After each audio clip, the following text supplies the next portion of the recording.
Hey everyone, welcome back to Fed Up with me, Gaz. Yep, I did just forget my own name there for a second. What a great start. Um, yay. Joining me today is Entierro, is Chris, and also could you both tell everybody who you are and what you do in the band? I'm Christopher Taylor Bodette, bass player, vocalist. And I'm Chris Bagnall. I'm the one of the lead guitar players. Yay, and how's it going today, guys? Can't complain, man. Doing all right. Good day. Yeah, that's good stuff.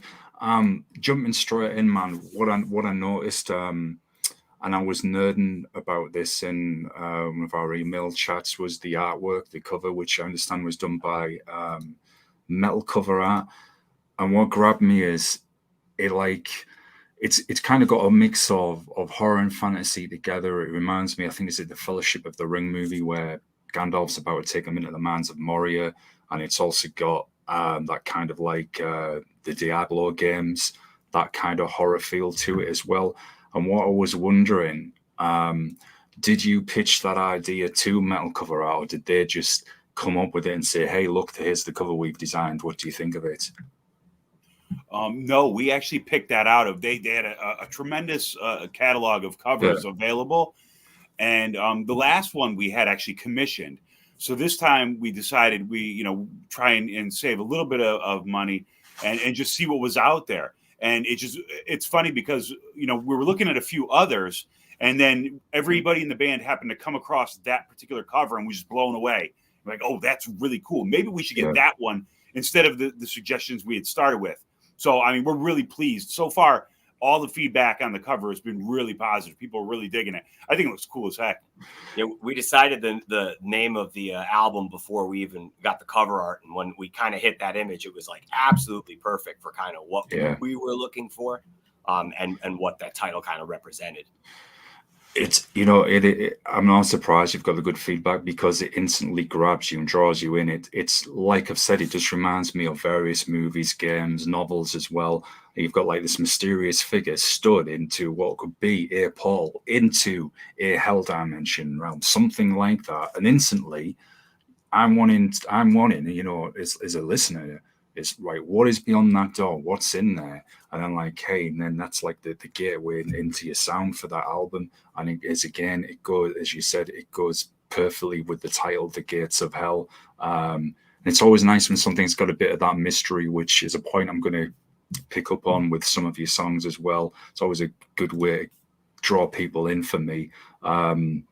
If you couldn't tell, I had a lot of fun listening to your release. Cool. Definitely did inspire my nerdy imagination to the max. Awesome. I think I'm saying that in every episode, actually, but whatever. So, you said you already had the title there, The Gates of Hell, for the album. So, I'm wondering here, what inspired the title, and when did you first come up with it?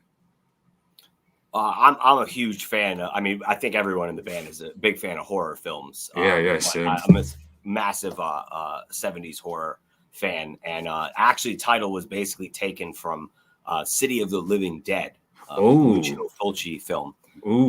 And essentially, it's one of my favorites, but it has this alternate title called The Gates of Hell. And I think it was for a U.S. re-release, or oftentimes you'll retitle the film in different countries and whatnot. And I remember the cover of the VHS at my local video store when I was a kid and picking the film up. And then years later, I found out, there was this movie, City of the Living Dead. Let me watch this. I was like, wait a minute, this looks familiar. And so I kind of discovered that it was the same film, just with an alternate title. I like to write about, I think with this band, with the traditional heavy metal style, it lends itself really well to kind of monsters and scary stories and horror. And, it's like, I really want a horror movie song on this. And it kind of struck me, and that's the way we went with it. So it's essentially kind of a loose synopsis of the City of the Living Dead film. That's absolutely fantastic. And the reason I asked is I had a German band on probably one of the first shows, and they had a similar-ish title. It'll probably kill me because now we're live, I forget the actual name of the album, but I think it was like, I don't know, Gate of Hell, something like that. And when I asked them about, what inspired the title, I was expecting them to say something similar to what you just said, Chris.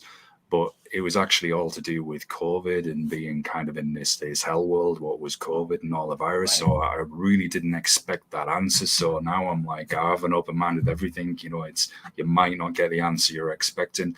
Right. Definitely, whether you're on the horror fields, that's something we get into talking about all the time with bands going off topic on Hellraiser, Evil Dead, everything. And I have to do my best to behave myself, man. Try and actually get to promoting the music, not just, hey, let's talk about horror all the time. One thing though, again, you mentioned this with the themes of monsters and that, which I'm definitely going to ask you about with the songs, but that intro for Gates of Hell, the title track, the opening, it's very cinematic. Again, it's attention grabbing. It's like, it reminds me of, Slayer's song, Hell Awaits, when it's first starting. It's that kind of same vibe. It has that good introduction, thunderous riffs on the song with solid tempo, catchy chorus. I thought it'd be a good anthem for Halloween, actually.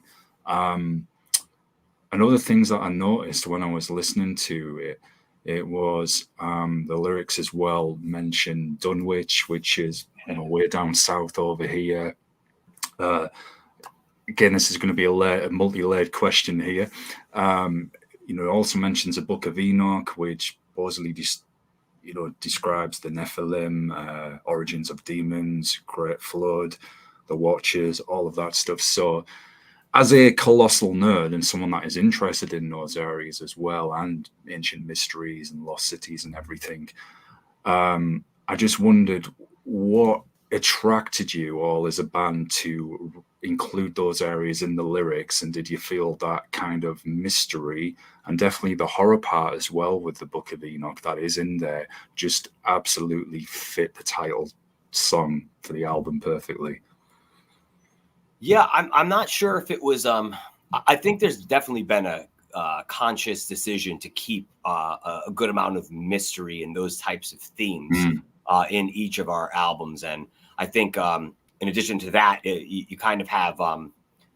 I think there's a big. I'm a big fan of history myself, and what we did, for instance, with the last record. I always like to try to learn a little bit something. When I'm trying to figure out lyrics, so something that might interest me, and we dove into mythology, different Mayan mythology, Aztec mythology, and like the last record. We've even touched on legends of Japanese sea creatures and whatnot on this record. So I think I don't know if it's necessarily answering your question. I think it's a conscious decision to include those things, but at least for me, in terms of lyrics, I really like to let it come organically as to what I might be interested in at that particular point in time, and kind of write about that. It's different though, man, and I like it when people do this in music where they'll say, right, we're going to step outside the box. And this is no attack on any of the bands that do all the usual themes and that. I'm not saying bad musicians or anything, but it's nice when somebody can do something different and say, right, we'll actually take an area of history or well-known mystery or something. We'll actually base our music and lyrics around this as well. It just seems to add that bit of something extra, a bit of a substance. So I'm curious, what eras of history are you particularly interested in? I mean, I've picked up obviously Mesoamerica, the Aztecs and Mayans, or do you just like all history? I'd probably say all, as in a general rule, but I'm particularly interested in a lot of the mythologies you spoke of, mostly big World War I fan as well, which on our full-length record, we had a song basically just from the perspective of a soldier on the fields in World War I. Oh, interesting. And what they might kind of go through. It was there's a great series, Dan Carlin's Hardcore History. I don't know if you ever listened to this podcast. No, I'm gonna have to. Oh, he's a kind of he always says he's an amateur historian, but there are really more books on tape. He had a 6-part series called Blueprint for Armageddon. Wow. And it's about 16 hours. All in. But if you're in a job, scheduling. Yeah, well, if you're occupation perhaps where you have some extra time where you can sit and listen to something, for a long period of time, and I've listened to it probably 3 times. Like I just love it, and really it paints a really broad picture of, not just the date by date things that happen, but he reads a lot of diary entries from soldiers and whatnot, and adds that personal human touch to kind of draw you in a little more. Definitely World War One's a huge one for me. And I try not, we don't want to necessarily be the band that like always writes about a particular thing, and turns itself into like that genre. But I make a conscious effort when I'm writing lyrics, like I say, okay, we got 6 songs. All right. Like, what kind of themes do I want to work with here? And I always like to work in a monster song. I like to work in a personal song that maybe about personal relationships, stuff that all people go through. And then I, try to challenge myself a little bit, especially with the Spanish language stuff. We have a bit of a history behind us with that, with our old guitar player, Javier, who is half Peruvian, half Mexican. And we started messing around a little bit, trying to add some Spanish elements, had him sing some songs, and he actually moved to Texas, and Vic took his place, but we try to keep that tradition going a little bit. Yeah. I can totally relate there. I speak Spanish myself. I was saying to, this is going to get so confusing now. Chris and Chris. Yeah. Chris 1, Chris 2. I was saying to Chris on the left. Yeah. And you go by last names too, but it's Bodette and Begnell. So they both start with B's. No better. Yeah. Oh, well, man. I mean, hell, well, you saw me forget my own name when we started. So just love moments like that. God, now my mind's gone blank. Spanish, that was it. Spanish, yeah. Well, I know the name itself, Entierro, means burial. And this is a song I was going to come to, and I thought you did the Spanish very well on that track. I can relate to what you're saying. Sadly, now I'm hardly ever getting a chance to get out of my Gmail because I'm just scheduling all the time, going back and forth. So my Spanish has suffered greatly. It's now gone from semi-fluent to kind of broken level, where I'm very slow now if they're speaking it. My reading's still not too bad, but if someone speaks to me, I'm like, all right, can you give me a couple of minutes just to translate? And 10 minutes later, there you go, there's the reply. So, but it that song though, the one that you right, skip ahead here. It's Vencerán, to defeat, they will win, overcome. It actually reminded me of a little bit of a Spanish band, a little bit called Sober, kind of similar-ish vein. But I thought, the vocals are very good. It matched with like those glorious tales of overcoming, against monsters. I like the naval theme in there as well. It visually made me think of, oceans thrashing around and like the crew of a ship, say back in the 17 and 1800s, where they're having to fight off, a sea monster. I'm not referring to Pirates of the Caribbean here, as people may think I'm doing. I'm not. So with that said, for that particular song, did the tales of, the perils that sailors have faced, both past and present, did that influence the writing for it? Because the reason I'm asking is, I think it does succeed in transporting the listeners, back to like a ship I've mentioned that's maybe under attack from a creature, or you've got those huge looming waves that are going to, absolutely envelop the ship. I think you were speaking of Umibozu or Vencerán. Oh no, I'll come to that. I haven't forgotten about Umibozu. Right. Vencerán, yeah. Well, in Vencerán, actually, I have a very good friend of mine who's a Cuban American, and I actually had him help me co-write the song, basically, and we tried to take there's a number of different legends that Cuban legends. Mythology from that culture, and so we tried to basically write to describe that. I appreciate that you saying that my pronunciation was pretty good. I'm not so certain. Like I joked around, like I'm afraid that like on a lot of these I do to Spanish what like Sepultura did to English early on, So, like, I hope nobody gets too mad at me. I feel the pronunciation has improved since the last record, but he's really he really helped me a ton.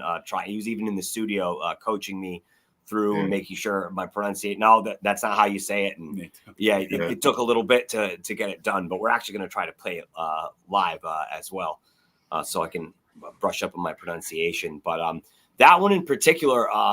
I got to be honest, we were really just like the challenge with that one. It was songs in a little bit of an odd time signature from our usual 4/4 or a shuffle that we do. So it was a real challenge trying to match syllables in terms of the pacing of the song and getting through the verses.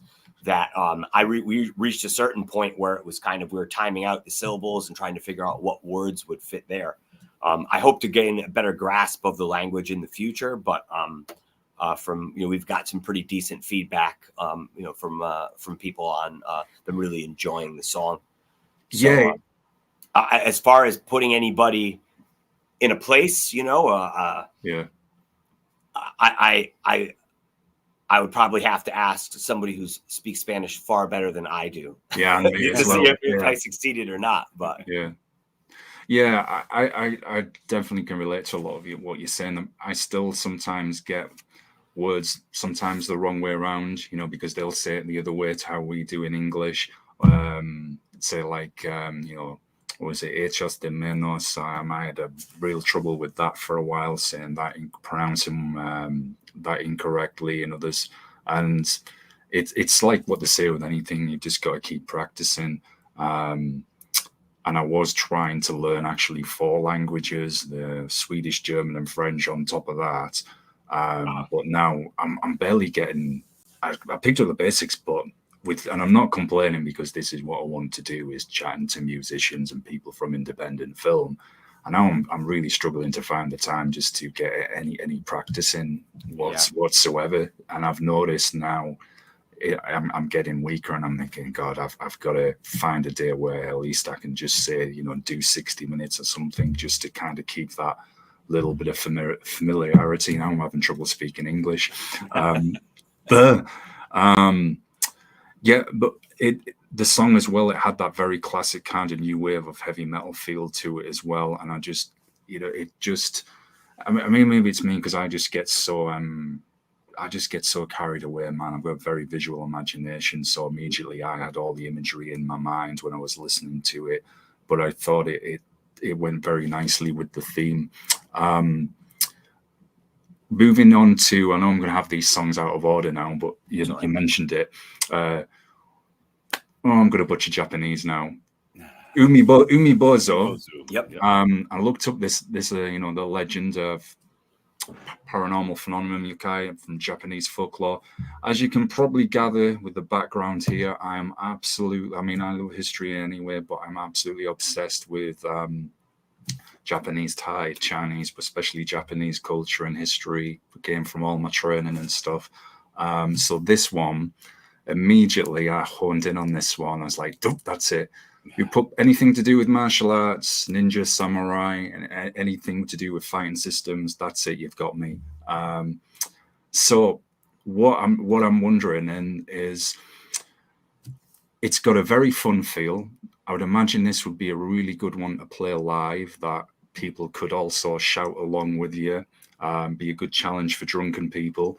So I wondered, and there's a lot of Priest Maiden vibes with it as well, but you've got that like big steely riff, and that steely riff for me, again, my visual imagination, it even metaphorically could represent a big wave, coming for the ship. So I just wondered why you chose that legend for this song. And again, is it just from, as you said, your interest from monsters and just thought, right, we want to do this, here's something from the Far East, let's write a song about it? I probably had knowledge of that legend for about an hour or two before I started writing it. Really? I was watching this little documentary about just different either mythological creatures, lake monsters, things like that. Yeah. And I saw the one about Umibozu, and I was like, that's really cool. And so I just it was one of those things where it was just like I kind of just snapped to it, like that would be great imagery for a song. I always love, deep like at sea songs, any sort of pirate type of thing. With without turning us into like Running Wild, I wanted to kind of like, it would be cool to have a naval based monster song, So yeah, I just basically started writing it, and I believe that one I picked a random song, I think, at that point, and it just kind of lined up. That one I was able to write very quickly. It was just it kind of felt.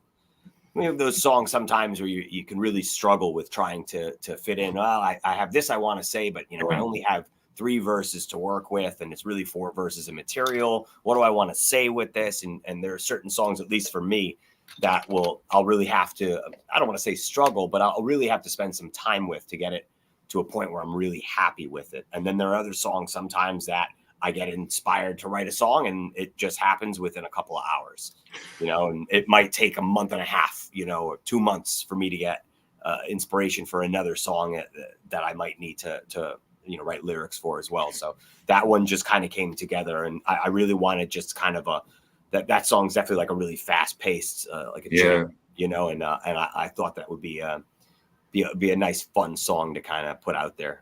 It's also that's one of the ones we've actually we've already introduced that one live, and it is working out really well in our set. It's a nice high energy tune. Yeah. So yeah, that's one of the first ones off the record that we decided we had to bring to the stage.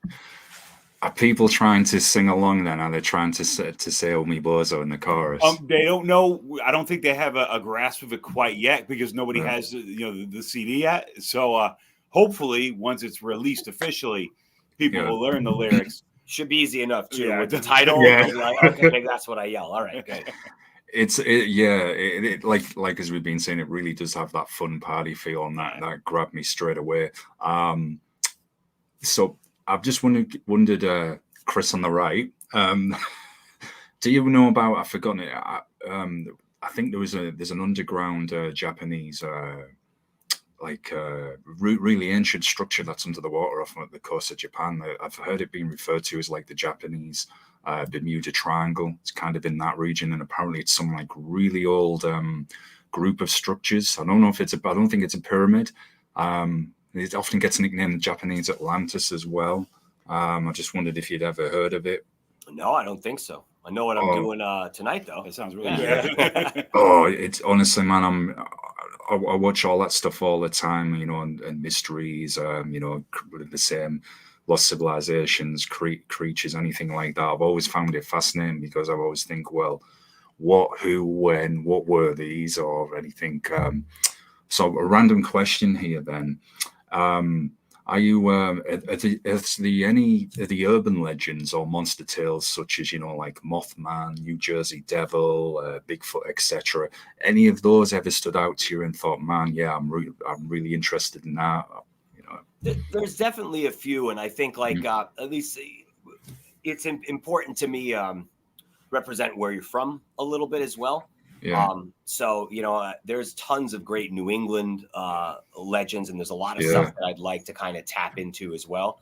I would say the only reason so far that we haven't is there's so much great stuff in Hispanic culture and with our name. And, we've tried to kind of jump around a little bit and stick to that era as of now, and there's no reason we couldn't do both. But it's definitely been something that we've I think we've thought about.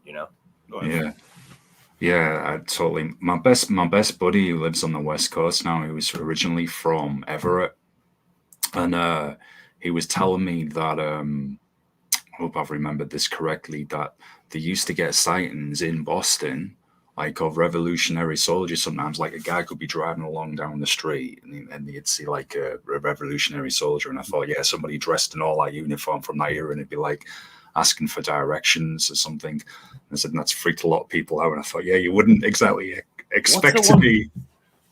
We have the one up Dudleytown. Dudleytown, yeah. Do you know the legend of? I don't know the legend, but it's rumored to have been a community, and something happened where it got wiped out, and people. I think it was influenza or something, plague, something like that. But I know that that's really a hotbed for activity for people in terms of paranormal stuff. Yeah. The Warrens, if you're familiar with them, yeah. They used to spend a lot of time there, and a lot of their seminars revolved around stuff that they had acquired by visiting there. Yeah. You make it to the Warrens' residence in about 30 minutes from where we are. Yeah. Well, actually, yeah. Yeah, again, I find all that stuff fascinating. I remember, I've mentioned this a few times on the show, but I remember I was watching something where this guy went to, it was like the most haunted hospital in America. It was a Civil War hospital, and they did all the filming and everything. And this was quite a few years ago. I remember the team on the show said there was just such a terrifying presence there. You could tell it had not been, nice of it, hadn't been nice. And they said they just felt so uncomfortable. They wanted to get out of there. And I think what can sometimes get a lot of these shows or these researchers a kind of a bad rep, because you always get kind of like a charlatan or somebody on there saying, oh yeah, I was on vacation on Mars last week, whatever. And then compared to people who are generally really researching it or find something really, mysterious, where you're thinking, well, what the hell happened here? Oops, there's a spirit there hitting my mic. It's accident, must have heard me. Getting back to your music just for a moment or two, because it's my fault. I tend to get excited. So going back to one of the earlier tracks, "Walk Away." This one I thought, it's very melodic, very classic inspired song, and what I thought was interesting, and you were mentioning this as well earlier, that you like to also add in some songs, kind of maybe you've drawn from personal experience, real world things we can relate to. I definitely noticed that with Under the Eye, which I'll ask you about in a moment. So I just wondered if you could tell us a little bit about what inspired that song, and then how you match the music around it as well to give it, that feel that it has. It's got that emotion there. We had a song on the last record, which reminds me a little bit of this one. It's called "The Past" too, and it just felt like it lent itself a little better to. I don't want to say it wasn't as heavy, but it certainly had a little bit more of a 80s hard rock feel. Yeah, And to me, with as you know, with heavy metal, imagery has always been kind of more of a darker, type of feel. And you can go places with it with emotions as well. But I kind of like to add the Walk Away to me was a little more hard rock sounding, than the rest of the tracks on the record. And that was one that I was like, I think this would be a good one that would lend itself to one that was, I kind of wanted to just kind of come up with the classic, the off the rails rocker guy who's with the girl that, he feels like I'm going to leave her, but nah, I'm not going to leave her. She got me in the spell type of thing, Yeah. And, obviously, like, people all the time can draw comparisons in their own life where either they do something stupid, and you want the partner to take you back, or the other person's driving you nuts, but you're not going to leave. And I just kind of felt like it was a little more lighthearted, hard rock bass, and I think it came across that way. It gives you a little breath in between all the sea creatures and demons and zombies and things, Yeah, well, it gives that good variety, and that's what I noticed with the album. Like you said, just always going on about monsters. It's not always demons. There is real world songs as well. Again, I'm going to come to another one of those in a moment, which is refreshing. That's why I was saying earlier, look, I'm not attacking bands that always do an album, right? We're going to focus on demons or monsters, hell, whatever, all the dark. But it's nice to get that variety, get that mix to freshen up. It must stop it from being boring for you as musicians and playing that music, because then you're not constricted, you're not typecasted. We just have to stick to this avenue, we just have to do this. There's no room to grow, there's no room to experiment. And it's nice for the listener as well. It shows another side to the band that they're listening to, or the artist, and it gives the ears a rest as well. I'm saying this as a guy who listens to so much hardcore and death metal all the time as well, but I do like other music. Something I always stress to people, because loft and beat. You just listen to stuff that's I'm like, no man, I like a lot of music. So is that something that you know, when I was reading in the press release about Entierro, is that something that you've always wanted to do as a band, to keep evolving, to have that freedom both with the writing, with the musicianship, not just stay in one area, as I said, and is that something you're definitely going to keep carrying forward with the next release? Oh yeah, we're constantly. You see, well, we all come from different places and have different influences as it is. So instead of having a single-minded focus that sticks with the same thing, we allow those other spices and things to come in. It's funny with Walk Away in particular. That was the first song we wrote as a collective after COVID, when we first got back together as a unit. Interesting. And it's funny, over the time of COVID, when I think back to what I was listening to, it was a lot more of that late 70s Rainbow, UFO, that sort of style stuff. So I think, that kind of had its effect, on us. We're writing it. And, we're constantly pushing ourselves too. I mean, we have nothing to lose at this point. We're not beholden to anybody, be it, a particular, scene or anything like that. We have that freedom to do that. So, why not? And we push ourselves, which with each successive release, we've pushed ourselves, musically, lyrically, just trying to do things that excite us so we don't get bored, because, there are too many bands that break up because they just get sick of doing the same thing over and over again. So, we keep trying to keep ourselves interested and excited, because after all, we're as big of fans of heavy music, as we are players of it. I mean, we want to hear cool stuff too. And, frankly, we like variety as well, Yeah. I think it makes it, you're able to cast a wider net too, because if you play, nothing against, strict genre-based bands, but, when you play inside that scene, most of the time you're kind of limited to people who also are inside that scene, or at least have an interest in it. But you'll go completely under the radar of everybody else. So, like, I think, we all, as Chris said, we all have a lot of different specific interests. But I think we all kind of meet on a classic heavy metal and to a certain degree hard rock stance. And I know me personally, I was growing up in high school. I had friends who were listening to Obituary, and they're listening to, Metallica and Megadeth, Cannibal Corpse, Machine Head. And for some reason, I was still kind of stuck on like Wasp and AC/DC and, Judas Priest, my favorite band. But, I've always kind of had that love for hard rock. And so, for my contributions, I try to make sure that that's represented, as well as, Chris and his writing. I'm also, I kind of grew up as well on off to the side in the Connecticut hardcore scene. I was the metal kid at the hardcore shows, but, so there's a little bit of that leaks in. We made like a conscious effort on this record. I said to the guys, I was like, you know what? Like, I would really like to hear some gang vocals, and you didn't hear that a ton in traditional heavy metal, but it certainly was there. And I just kind of wanted to add a little bit of that in, and sprinkle that in as well.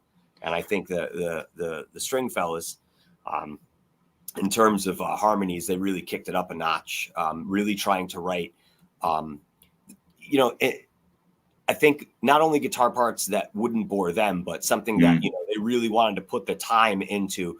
It's not just a couple of candy harmony notes. It's, built into the riff structure. These guys are building those harmonies into the main part of a lot of these riffs. And, that was something I think that wasn't present in a lot of our early stuff when we kind of had more of a doom and stoner feel.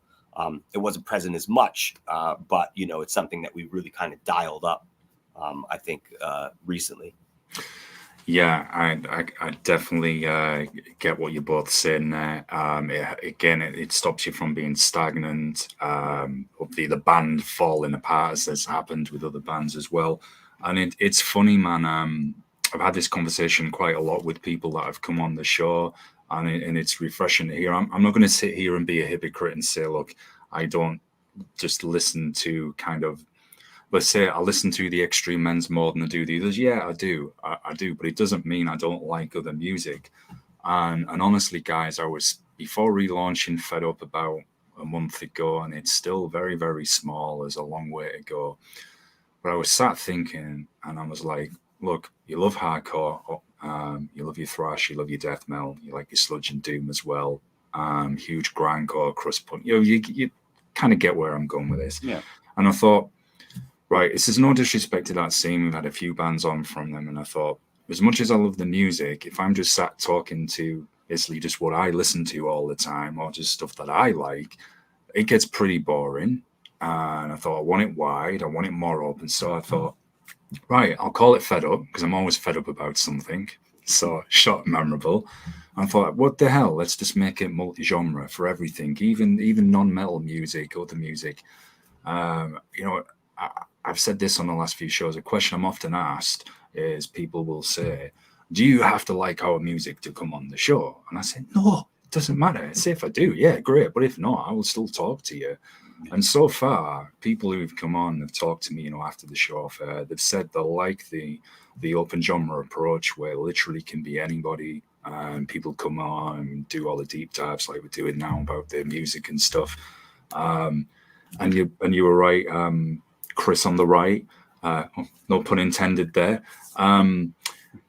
I know from personal experience, I've been one of those guys that was heavily into, death metal, hardcore, very elitist. Nothing else is real. This is the only real stuff. And if you stay too long in that scene, I'm not saying everybody in that scene is like that, but you can kind of get a bit tunnel visioned and not expose yourself to other music. And one day I just thought, man, I need to do something about this. I kind of slapped myself in the face, I guess, and open myself up to other music. So yeah, I totally feel what you're saying, and I think for your band getting out there to both an audience internationally as well and new audiences in the States, that allows you to hit a wider margin as well instead of just that one small bracket. What I'm trying to do with the shows, I've said open up to everybody. So instead of, right, I'm not saying there's anything wrong, say if someone just focuses on thrash, nothing wrong with that, but I want this for, lots of different people that come on. So I think that's definitely the right approach to go with the music as well. And it's good for maintaining longevity.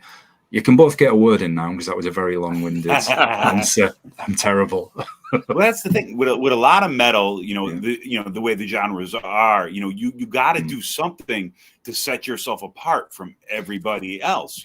A lot of times you get, this whole cache of bands and they all sound so similar that it's hard in that scene to make yourself visible. People just another one of those bands, So, that's a conscious decision we've made, because we don't want to be just like everybody else and not get seen and just kind of, get lumped in.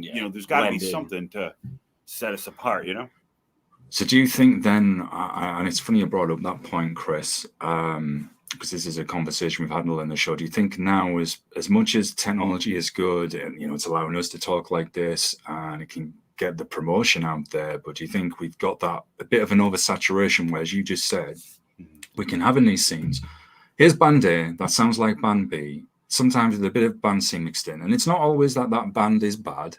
I feel like I've said this in so many shows, so sorry folks if you've heard me repeat myself over and over, but do you think, like, then with that said, sometimes it's not that the musicians are necessarily bad, but you think, well, this just sounds like kind of a substitute version of, say, Suicidal Tendencies, for example, so I might as well just go and listen to, Agnostic Front, Suicidal Tendencies, or whoever, rather than, that band. So as you said, I think this is the way that you've got to be to try and stand out against that oversaturation, to be kind of more forward thinking and draw in different elements, both musically and lyrically.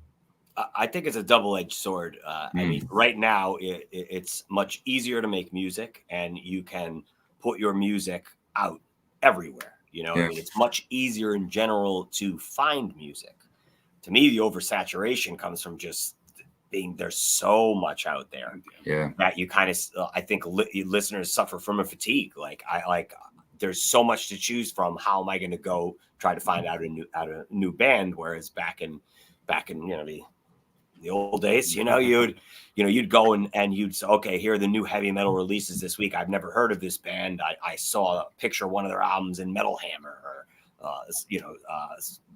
circus or something, and then you go and take the chance on the cool cover and find the band. It was a lot more of a struggle, and now it's so much easier. But I 1,000 bands. Yeah, so I mean, it's definitely a struggle, and it's a brave new world, in terms of having the being able to create content and keep interest, and then in the States, in particular, it's such a big country in terms of playing shows and touring that especially for genre-based bands, you really have to be in a city that has a big following or a big concentration of bands, because for us, certainly not complaining, but we have a few friends.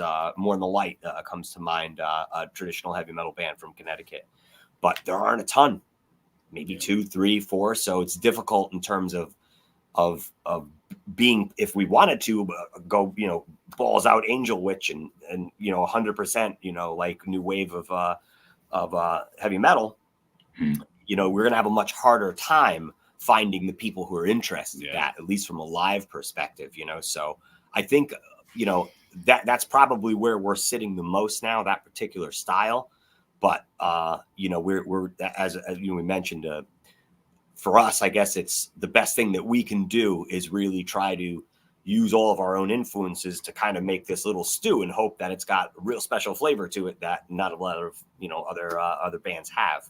And I think adding in a bit of our influences to try to stand out, and without going on and on about it, like it's funny to me how it's almost like the term metal has usurped heavy metal in terms of the genre, whereas I say, well, we have a metal band, and they're expecting extreme vocals or blast beats or super heavily distorted guitars, and I have to clarify, no, we don't play metal, we play heavy metal. Where it's and it's kind of a strange it's a strange thing. So I think one of the honest surprises that a lot of people have when they first listen is just the fact that it's generally clean vocals. I mean, not exactly clean. I'm a reformed cigarette smoker who's moved to vaping, but I got a little bit of that grit. It's not exactly oxygen tank on standby. I didn't go full Lemmy, but had I kept going, I would have definitely been a little more that way. But in terms of actually just having a non-extreme vocals, I think a lot of people are surprised by that, because there's a lot of fantastic metal bands, and I'm certainly not saying they're bad. I like a ton of them, but there's a lot of bands who will do the kind of harmony, traditional metal sound, but when the vocals start, it's it's more of an extreme thing. So I mean, that's at least one thing I think, at least in terms of a lot of peers in the area, that it does make us stand out, just because it's clean vocals. Yeah, totally. And yeah, you're right. I mean, the genres and subgenres are getting even more ridiculous. There are so many, and sometimes I feel like sometimes people are making up genres that don't even exist, because I listen to it and I'm like, hey man, I know what thrash is, and this isn't thrash, for example, or this isn't power metal. I'm still trying to understand what post thrash is. Oh God, don't get me started on that. Yeah, I haven't figured it out. It's like, if we can't think of a genre of a name, we'll just put post this, post mash and core crossover, post slam, and and something else. But it's funny, man, because I can remember, like, melodic death has got so popular now, and now they'll do the harmony, and they'll often have the dual vocals, they'll have the harsh state with the clean. So that's, and then it's quite funny, because then you can get fans that listen, say, to more the melodic DM, which can kind of still sound quite mellow, say, to someone like me that listens to a lot of the brutal death and slam, and they'll be like, your vocals are even, man. I'm like, it's just, if you change the music arrangements around it, sometimes maybe go a little deeper, you'll realize it's just the way things are being constructed. Sometimes the sound that, the vocals aren't too far apart. But there's been some good power metal bands that have popped up though, with using the clean vocals, that have done some different themes, not always on the fantasy and dragons and things. Quite refreshing. A band called Walkings, that kind of, I think they're on Napalm Records, and they look at various eras of history, from the Romans to Greece, etc. So that's quite cool. But turning back to your own music, because I'm going off again. And it's funny you mention, traditional heavy metal as well. Well, it's a perfect segue into the Lord of Rock and Roll, because that definitely pays homage to the bands that have created the legacy for that came before. Also, I noticed with the lyrics, kind of what I could read into it as well is it's like remembering those we lost, to keep that spirit of keep pushing on, uh, carry those positive vibes with you to inspire us and stand tall. Kind of like it really does encapture the heavy metal spirit as well.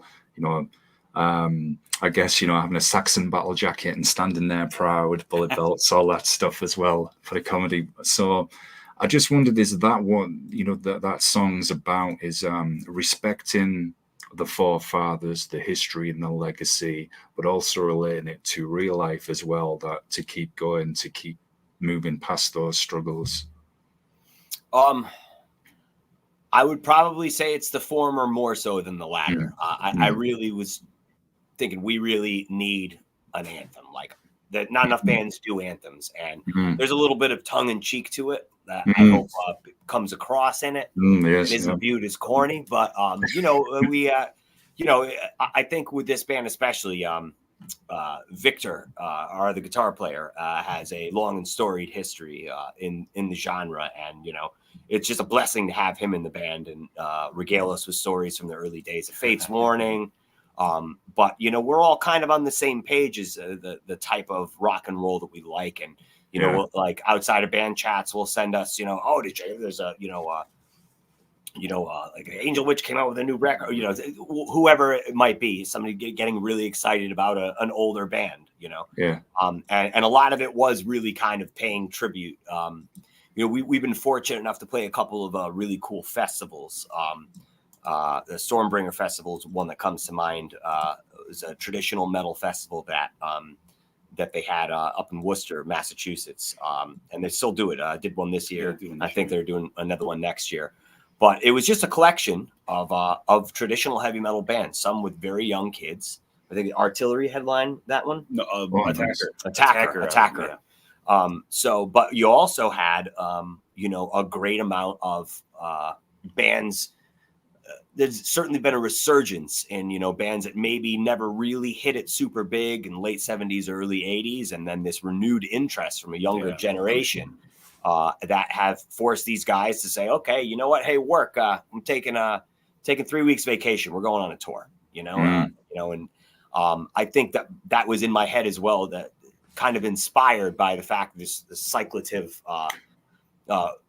beast that is rock and roll and heavy metal, where just when you think that this style or this particular band is out of fashion, or you have this younger generation that comes in and discovers their music again. And, I wanted an anthem song that really talked about how rock and roll from the 1950s to now has really just motivated people and given people something, a feeling, a release, something that they can really enjoy in their lives. So whether you're a fan or a player, any age, it was something that I kind of wanted to make.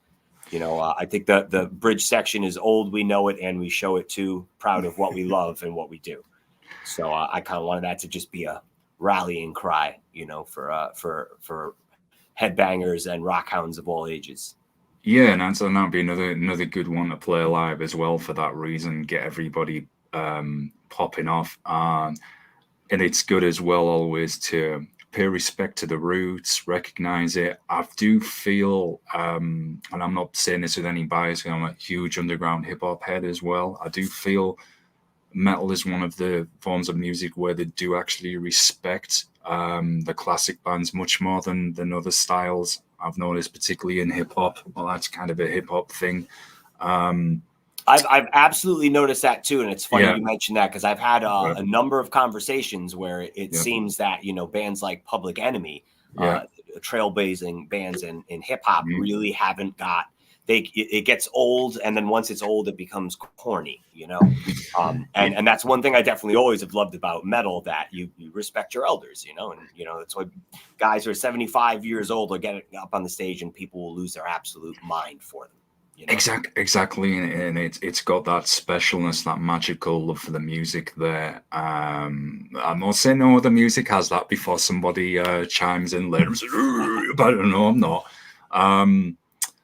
But I've noticed that as well with, again, more traditional heavy metal bands popping up, speed metal as well. That seems to be getting a resurgence. Thrash kind of never really stopped, and then the kind of heavy fuzz. I mean, heavy fuzz and 70s hard rock vibe. There's a lot of bands of that are coming back as well, and there's some really big monstrous riffs.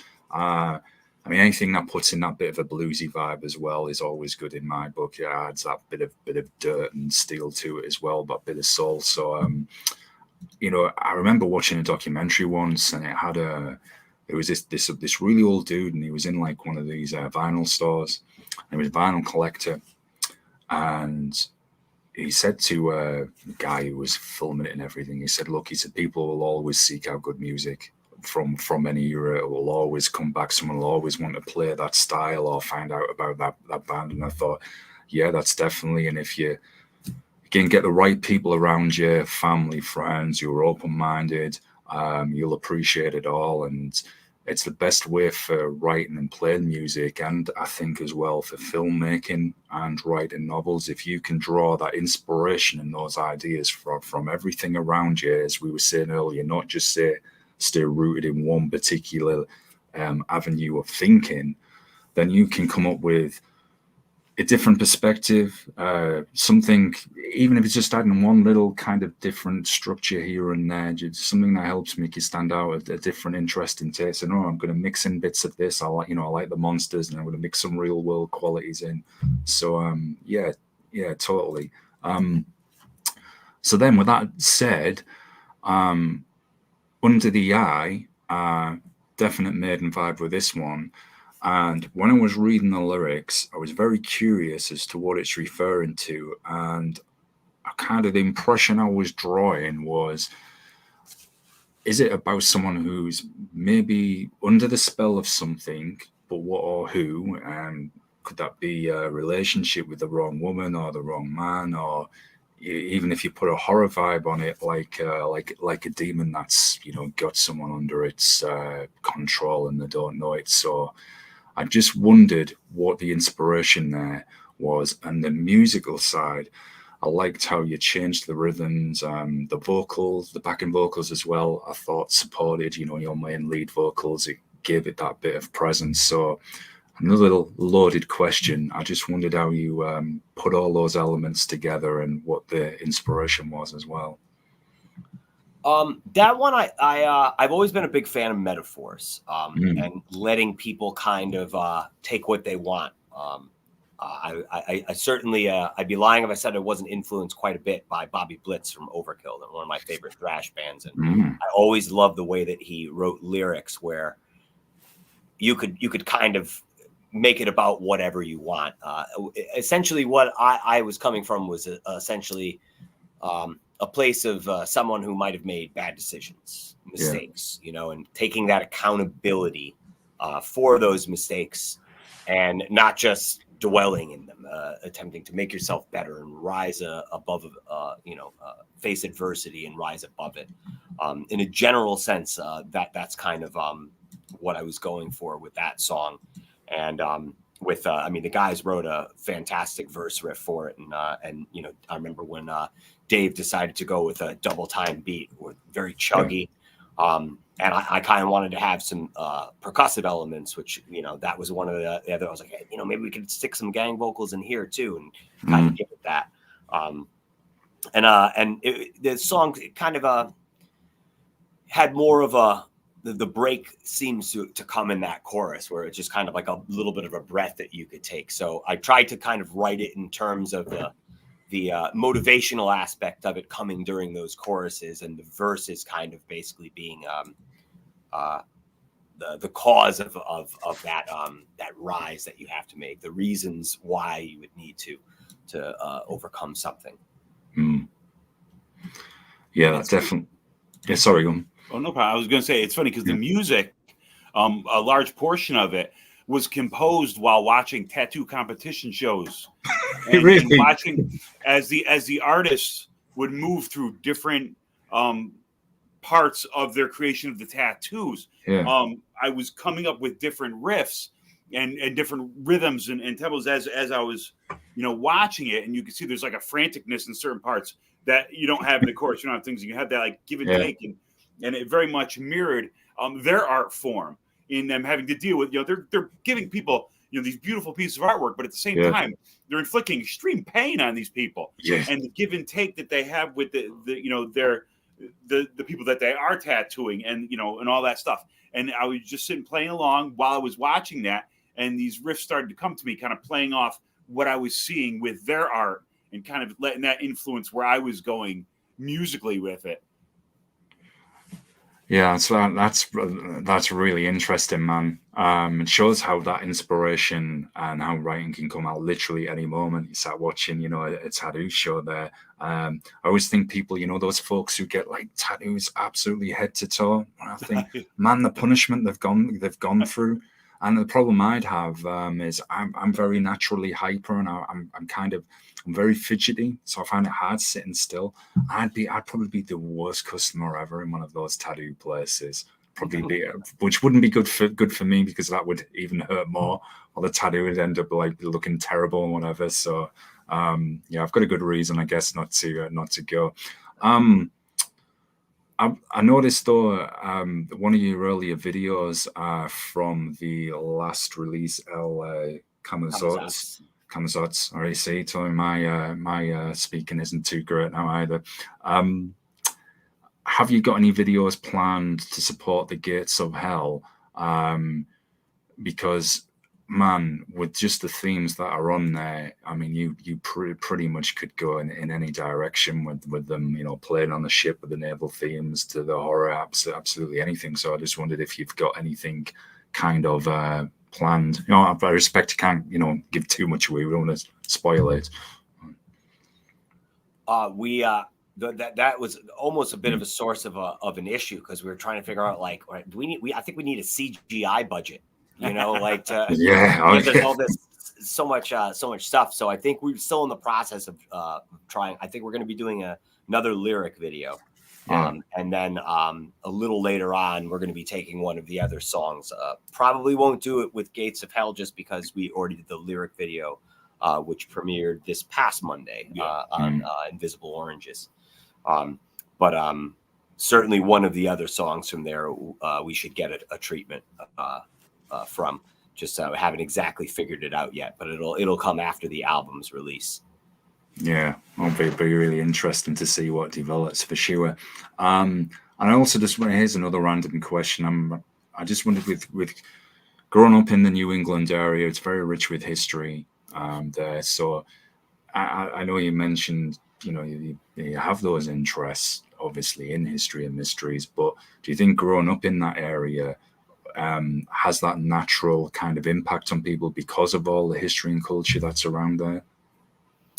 I think so.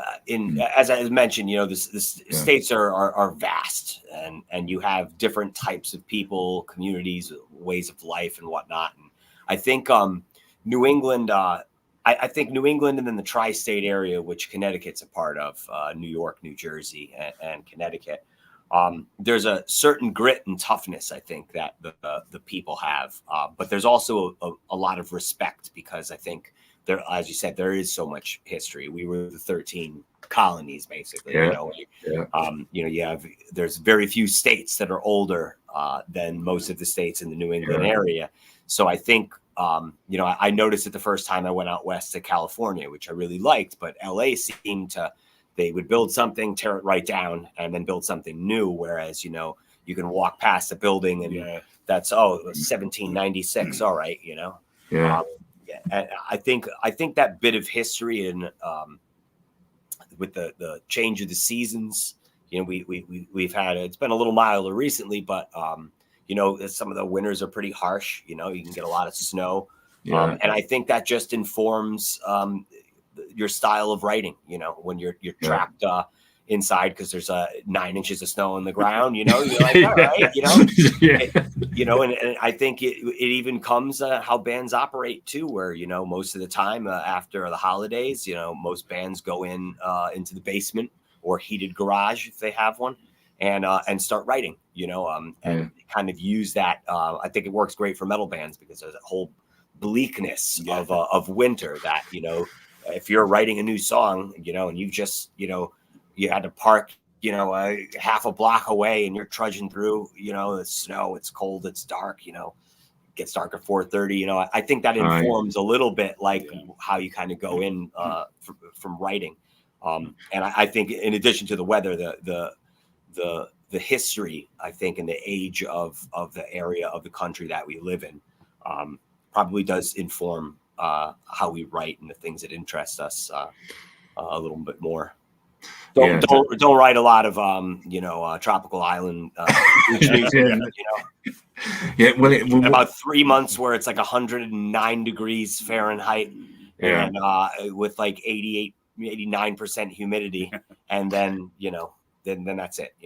I for sure, man. I think what's interesting is just from so I've got some good friends in Boston. Again, my best buddy lives in San Diego now, but he's originally from Everett, and the northeast of the States seems to have that parallel with the northeast of England, where I'm from, where we're very, very kind of similar-ish climate, that bit of grit and natural bleakness, which definitely comes into, well, it's perfect for dark and moody music. Same in Northern Ireland as well. Where I was chatting with a band from there quite some time ago, and we were mentioning how that's just, like you were saying, it's just perfectly suited for the writing and music, so it naturally comes into it. I guess like you said, Chris, with the lack of sunshine, which is kind of changing now thanks to all the climate change. But before that, I wasn't used to smiling on a morning. I was used to being naturally miserable and, barely seeing, like 2 days of daylight a year, if that.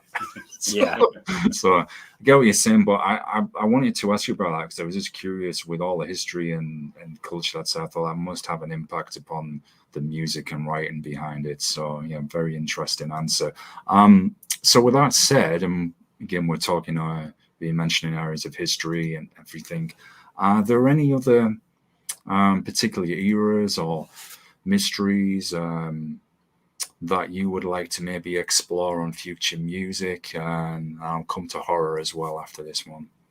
One thing is that I've definitely thought about the right way to approach it, but I definitely would wanted to kind of, speaking from where we're from, I would definitely like to highlight a little bit more into Native American Indian history. The town I grew up has a university called Quinnipiac, which means land of the sleeping giant. And there's basically I couldn't quite call it a mountain, about 1,000 feet, I think, at the highest. So it's a very, very big hill. It's a suitable hill. But that was that entire area was populated by the Quinnipiac tribe, who, while we obviously did some pretty terrible things to the native populations, New England, in and of itself, did probably a little better job than other areas of the country at being able to live alongside them. And so, a lot of our roads, a lot of our towns, rivers have Native American names. And it's definitely something that I've thought about trying to get into a little bit more, either when we finish the Spanish thing or in addition to it, Yeah, definitely. That would be really interesting to hear as well. What's that? I don't know the name if you weren't live, but that big famous, Graham Hancock did a documentary on it, and it was featured. I've seen it on various shows. It's like a huge snake mound in the States.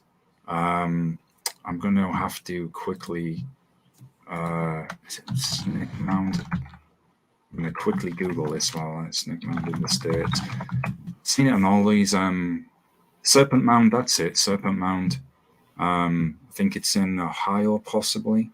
I've seen it on all those various, like kind of documentaries on these the ancient civilizations, and I think they were saying, if I remember this right, it was a Native American mound, very, very old. People don't know too much about it, and they're kind of still trying to kind of basically identify what it was used for and who built it. But yeah, oh well. That's news to me. Yeah, that sounds interesting though. Yeah, Serpent Mound. I've seen it on quite a few shows. Where to look at these like really old structures from all over the world, and no one kind of seems to know who built them or what they were used for. So you mentioned earlier huge horror fans as well. Again, the same. So, oh man, I'm gonna have to try and behave myself here.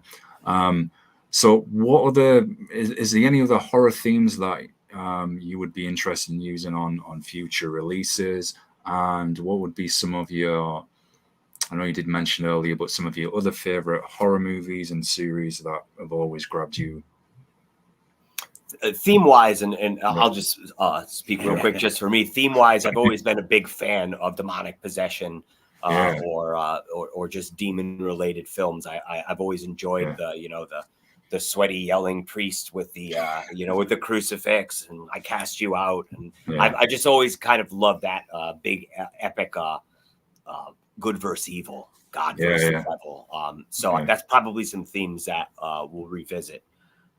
We've done a little bit with that, but I think I'll probably sit in there for a little bit longer too.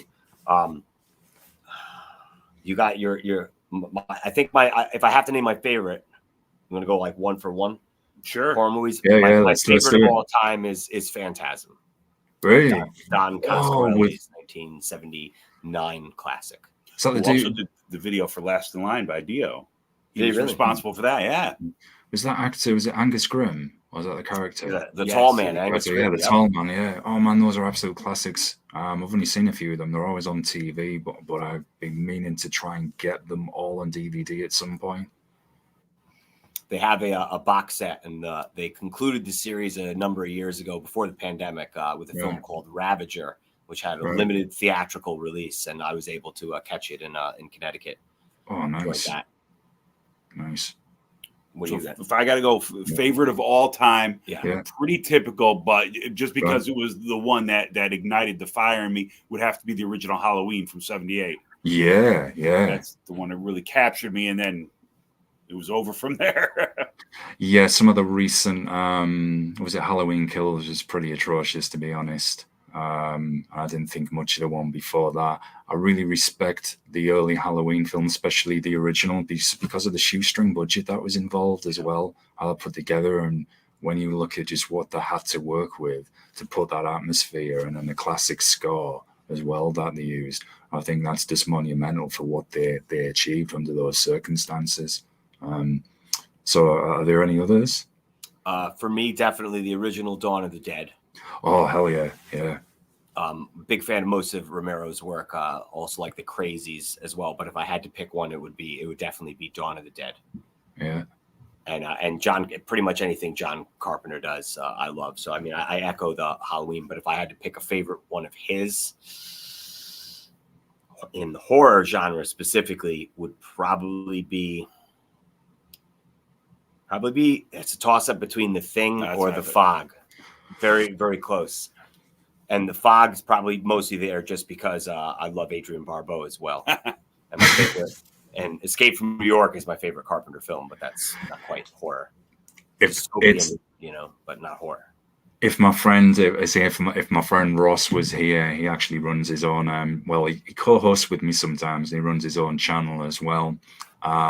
He would be absolutely going on a hyper fit now. We're mentioning John Carpenter, The Thing, loves Ghosts of Mars as well. Underrated film. A lot of people hate that movie. I thought it had a brilliant soundtrack, and I have probably a non-sexual man crush on Jason Statham. That was one of his earlier ones. But I thought it was a really enjoyable film. I think it gets it doesn't get the credit it deserves. I agree. It's on TV a lot. I just watched it recently. I think it's very underrated. Sadly, Expendables 4 sucked. I didn't enjoy it at all. Probably going to upset a lot of people with that. But it's one too many now. But yeah, John, Escape from New York, absolute classic. Still stands up. Atmosphere, tone. It's like I was saying with music. If you can put that right tone, that right mood, atmosphere, and put the elements together well, even if there's a slight little change, slight little difference in the structure or whatever, then it's amazing how that can stand out. and then again be referred to as a classic that people then revisit.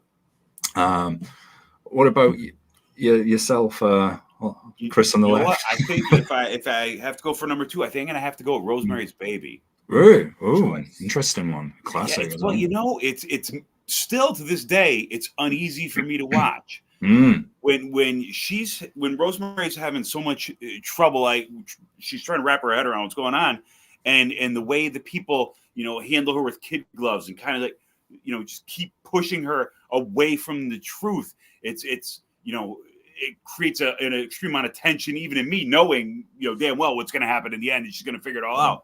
But still, the way Polanski filmed it, there's so much tension and suspense there. It's just such a you mentioned enjoying the intro for Gates of Hell, and we actually didn't have that original intro, but we really wanted to start the album with it, but we didn't feel that it came in right, and so we asked Vic to come up with something, and he would, I don't know, I can do it again. What do you guys think? And we were all just like, that's perfect, yeah, because it creates a little bit of uneasiness. And that's always been one of my favorite aspects of horror, too. There's a great film with George C. Scott called The Changeling. Oh, yeah.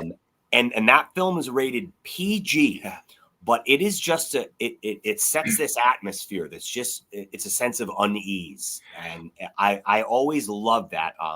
A lot of people, I think, praised Hereditary for that same sort of tension instead of necessarily like a jump scare. And to me, both in music, horror themed music and horror films, I've always enjoyed films that have set that level of tension more so necessarily than jump scares, or as much as I love a good gore film, gore. If you've got that tension, that mood, and that bit of suspense as well, that is actually more terrifying than, as you said, than a gore fest, because you don't quite know what's coming. There's something there, or there's someone who doesn't have good intentions, so it keeps you on the edge of your seat. Whereas sometimes, I'm not bashing any filmmakers or anything, but sometimes like the gore fests, it can actually become boring, too repetitive. So anything that's got that dynamics is important in life, music, and film. Yeah. And Rosemary's Baby, man, my mom is terrified of that movie.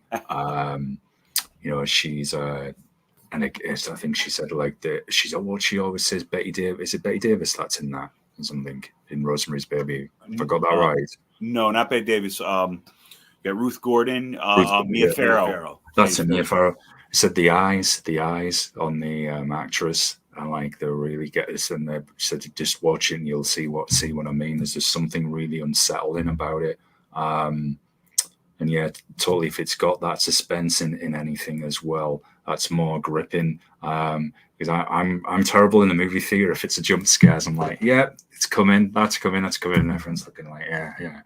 But if there's that suspense there, as we've been saying, and you mentioned the fog as well. The atmosphere at the end where, the pirates are stood there in the church and all the fog just appears around them, and he stood there and he's like, he's come for his gold. Yeah, and I'm forgotten. It's simple, but it works. And that's what I liked with the intro you used as well.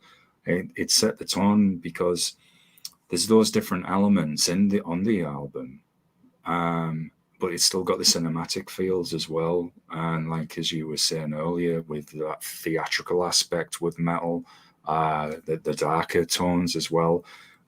So if you've got that, then that's a good way to immediately hook somebody in and keep their attention as well. And, the first thing they're going to say is, man, you've got to hear the intro for this album. Go and check this out. And, that's what happens.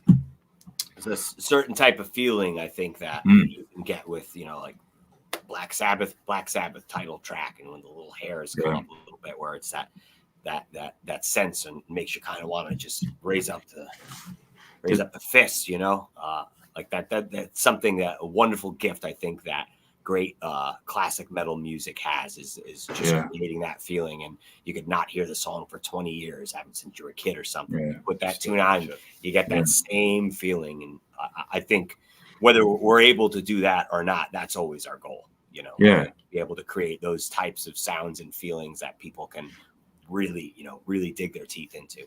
So it's memorable, and it hits off that chemical reaction in the brain. And you were talking about, atmosphere there and art, and I was just thinking, like, I'm a huge pro wrestling fan as well, and House of Black at the moment in AEW. I'm not even going to try and pronounce the sludge band who do their theme. I know they're from Belgium, and yeah, I'll butcher it, but they kind of come out dressed as like these like dark fantasy warriors, just out of like one of those kind of sci fantasy movies. Like they have a mix of Conan the Barbarian and lots of other things. And all the lights go off, and they've got the sludge theme on the track. But hey, man, it works. And the same with some wrestlers that'll have a hardcore track. Frankie Kazarian, what was the one that he did? Frankie Kazarian had one. I think it was by Jester, possibly. And it worked. It got that energy and got that tempo, and you hooked. Like, yeah, here's somebody coming to the ring. So, again, using that in all of these elements. In the right ways, there's such a good way to keep that relationship invested with your audience, and to have that memorable moment. Like, oh man, you've got to check this out. You've got to hear this riff, this drum part, this intro, whatever. So I just wondered as well, a couple of more random quick fire questions here. I mean, it must be obviously very enjoyable writing and recording the music with all these different themes. So were there any particular moments during this process that were really memorable to you both, that you really had fun with? Well, I'm not sure. You got something? I know, at least for the creation of the bulk of the music, which all the music was done before the lyrics, and it was all the riffs weren't necessarily written, but the bulk of this came together during COVID in 2020. I believe, right? Yeah.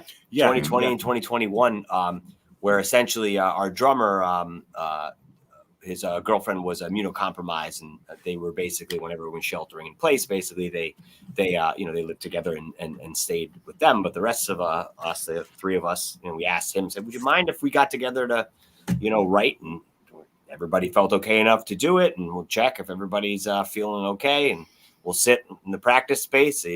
One guy in each wall, spaced apart, and I happen to live very close to New Haven, Connecticut, which is we refer to it as the pizza capital of the world. Excellent pizza, regardless of any local rivalries.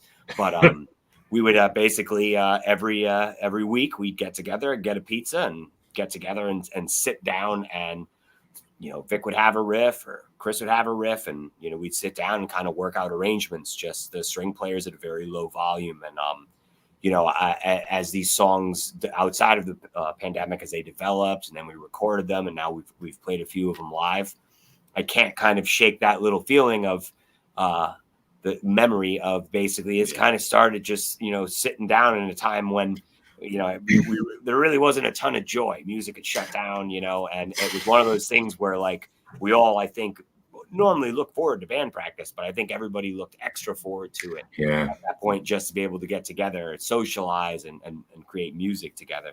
So it was certainly a unique way. I've never put together a record in that way, and it was a real challenge as well, I think, for Dave, because our drummer, because essentially we were going. Making these, fairly loose arrangements and developing them as the weeks and months roll by, and it was a solid year, I think, or so before we even got in a room together to start putting some drums to these. So Dave had an interesting job of having some pre-written material, but no real direction at all for drums, so he could kind of play as he heard it, and as what he thinks the drums should do. And everybody else had their own perhaps ideas, but there were no programmed drums. We didn't demo anything with drums. It was just to a click. So it was a real unique way to create songs that it was out of necessity. But I think it gave us a little bit of extra time too, that once these songs were together, we could massage them a little bit and make sure. I know you guys worked like crazy on harmonies, and we're different things all the time, right? Yeah, it was nice. It was making the best of the bad situation, because it afforded us the time to really hone in on certain parts and work on them for longer than we normally have. Normally we have our sights set, all right, we want to put this out in the spring or something like that, and we don't have as much time to leisurely work on something and then sit with it and say, maybe we should tweak this, or maybe we should fix this. Usually it's like we get it together and it's like, okay, we have studio time booked, we got to be ready. Yeah. It was what's even funnier is when all this hit, we already had El Kamazats done and ready to go. And when the pandemic hit, we were sitting on it. So what inevitably happened was not only did we have all that time to work on the material, but as soon as we were able to get back out there and do it, we had to support the other. We had a record cycle. EP, yeah.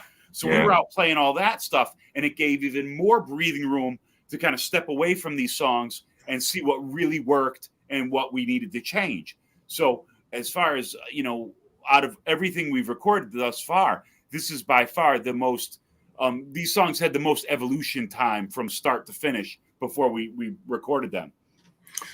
Well, as the positive that's come out of that then, as you said, it's given that extra time that maybe not have had before. I mean, yeah, the circumstances absolutely suck and COVID was absolutely horrible. It's just everything shut down. Sadly, a lot of labels, bands disappeared, gyms as well. It was difficult. Too, yeah, it was difficult to do any training anyway. You couldn't really do anything, and sadly, there's some venues and bands that never have come back. There was a label in Australia that used to send me stuff for my old radio shows, and COVID effectively killed their business, shut them down. They never recovered from it.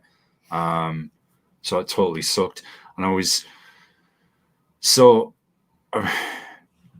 You mentioned earlier Chris vocals. There's an easier way. Hey, got there in the end. All right. Chris vocals. You mentioned earlier. When you're writing, sometimes it can be months, weeks, whatever. When you go back to a song, is that the same sometimes with the riffs, with the music as well? Both of you, can it be? Maybe you'll have something, a little bit of a song, and maybe not quite happy with this, so we'll put that aside and come back to that at a later time. Or is there moments where, hey, it just all falls together? I know COVID, as you've said, that was a bit different. I just wondered how generally the process usually works. This one in particular, I mean, as Chris said, we had a lot of time to develop it. Yeah. So I had considerably longer than I usually do for lyrics. And I'm the type of guy usually that gets them done in bursts. I'll do 2 or 3 songs, and then it'll be several months before maybe I write something else. If we're playing shows and concentrating on live performance and stuff like that, and we're just kind of casually writing. Yeah. But I think generally we always come up with the music first, basically. Yeah. And because I think it might be different if I wasn't an active participant in song construction in terms of getting it together. But since I'm the bass player as well, we typically concentrate on getting that arrangement and making sure that the guitars know what they are doing or know where they want to get to. And then Dave and I, drummer and I, will basically kind of figure out a way to interlock our playing to kind of give a good backdrop for that. I do a good amount of busy bass has its place, but I always looked at bass playing as a way that if you're always playing the same thing as a guitar player, maybe you're not really a bass player. Maybe you're just low frequency. So I always try to look to something to complement the drums more so than especially with a 2-guitar band. So that's something I think as far as a writing style, that's usually a way that we go about it. Some will either have riffs, or we'll get together as we did with Walk Away, where that one was a little bit more of a live collaborative effort. So how? Sorry. The only main difference I think with this record and the way that we usually write is just the gift, you could say, that we had in terms of making sure it was exactly how we wanted it to be. And there was even some heated discussions about particular things. I don't think they should be here, or they should be shorter. But you usually don't get that kind of time. And a lot of times you'll get these songs together and you get in the studio, you have the time booked, you get it done, and you haven't really had a chance to play them a lot, either in the practice space or even debut them live. And from a vocal standpoint, you know, I find what works for me live, you know, what works while I'm playing and singing at the same time. And there's kind of a second learning period where you learn how to take that song that you've created and these lush, guitar parts and whatnot. And these guys have to figure out, all right, well, we don't have 4 guitars. So, you know, what aspects are we going to pick that we want to provide the rhythm?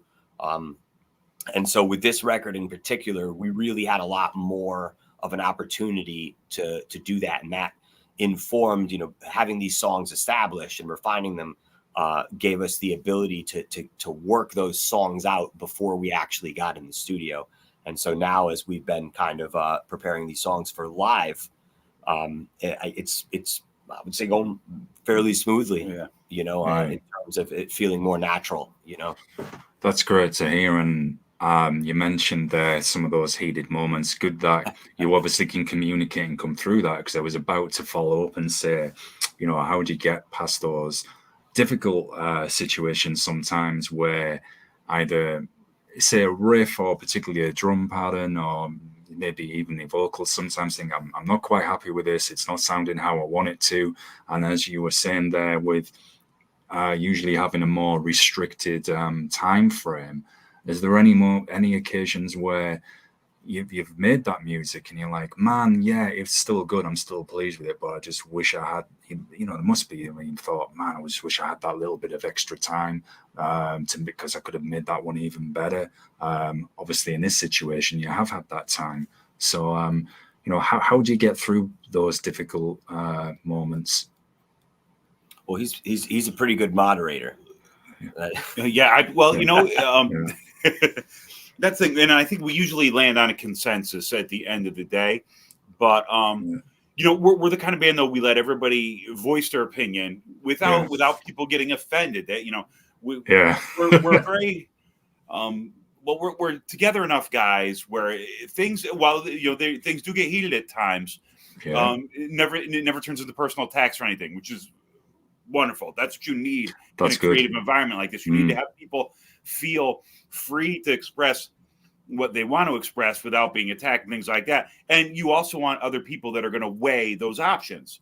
So, for example, you know, Chris and Vic may have differing opinions on something, and maybe we'll say, all right, well, let's try these ways together, and then we'll see at the end, you know, which one actually really does rise up to the surface as the better idea, you know, to come out of that.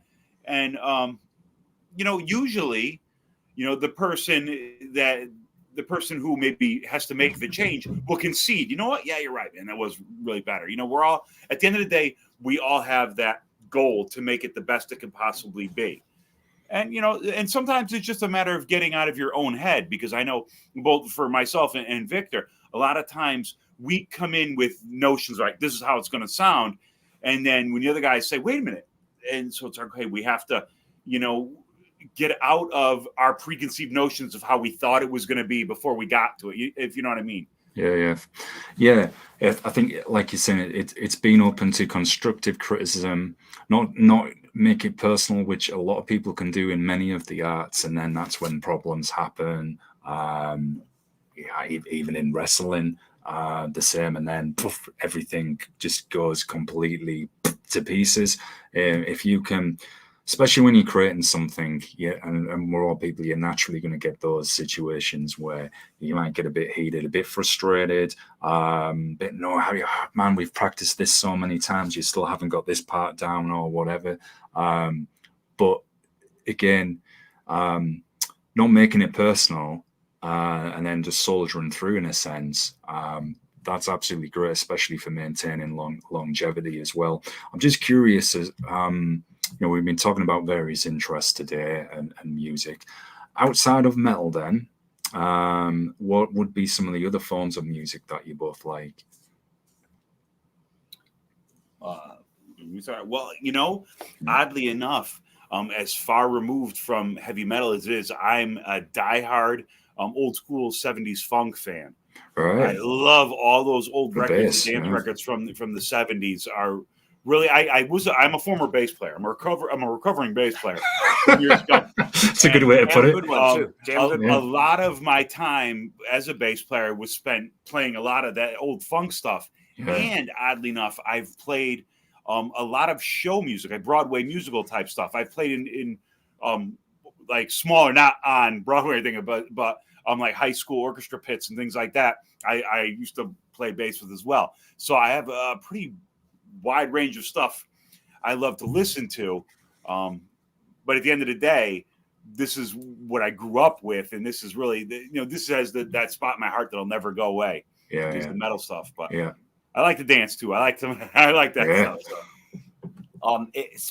Speaking out like completely outside of metal, I'm a pretty big '80s new wave fan, massive Duran Duran fan, and definitely a good amount of '90s big beat techno as well. I had a period there that I will not apologize for. It was good music, but big fan of like Crystal Method, the Prodigy. Yeah, Prodigy. Chemical Brothers. Chemical Brothers to an extent too. Yep. Future Sound of London. There was I can't remember. Another artist I really liked that I'm blanking on right now, but and I like a good amount of jazz. I like to listen to a lot of old Coltrane. Wes Montgomery. Really like listening to him. Killer guitar player. And big fan of jazz fusion as well. Yeah. The Chick Corea, Return to Forever. Hymn of the Seventh Galaxy is one of my top 10 albums of all time. Massive fan of that. So that's probably where I reside the most. But enjoy great classical concert as well. I try to make it out to see our local New Haven Symphony Orchestra when I can. My aunt used to work for them, so I remember growing up when I was a kid. And my mother she basically Peter, Paul, and Mary, the most non-metal type of music so that was often around the house. And my father was just a massive '80s fan, so I think my new wave kind of came from him, but classical definitely came from my mom. But that's probably where I hit the most outside of metal, and of course, if I'm counting hard rock, classic '60s and '70s hard rock as well. Everything from Cream and Hendrix to Creedence, Foghat, everything in between. What's interesting, and it's such a wide musical range there, as we were saying about genres and particular scenes. I'm coming back again. At the moment, you've got all the synth, which is getting very popular, and you even got offshoots. This is what I've been listening to a lot myself. I mentioned this on some past shows. You've got dark techno and dark synth. You've got kind of the electro metal crossover now. And some of it is really interesting. And some of that dark synth and dark techno is really sinister. And it's just as nasty and heavy in a different way as death metal. And it's kind of a bit like the music which was in the nightclubs in the latest John Wick movie, in John Wick 4 and John Wick 2, kind of that sound. And they use a lot of like samples sometimes from horror movies. It'll have like a narration, and it is really, really sinister stuff, but very interesting. It's different. So I've been listening to a lot of that recently as well. And again, from a musician and writing standpoint, that keeps you open as well. And jazz is something I respect as well, just for the drumming, which is insane that those guys do. So getting back to your own music just for a moment, I know the Gates of Hell is due out very, very soon on the 19th of October. I just wondered if there are any shows that you've got coming up where you're going to be playing, to support the release, which you could shout out for people.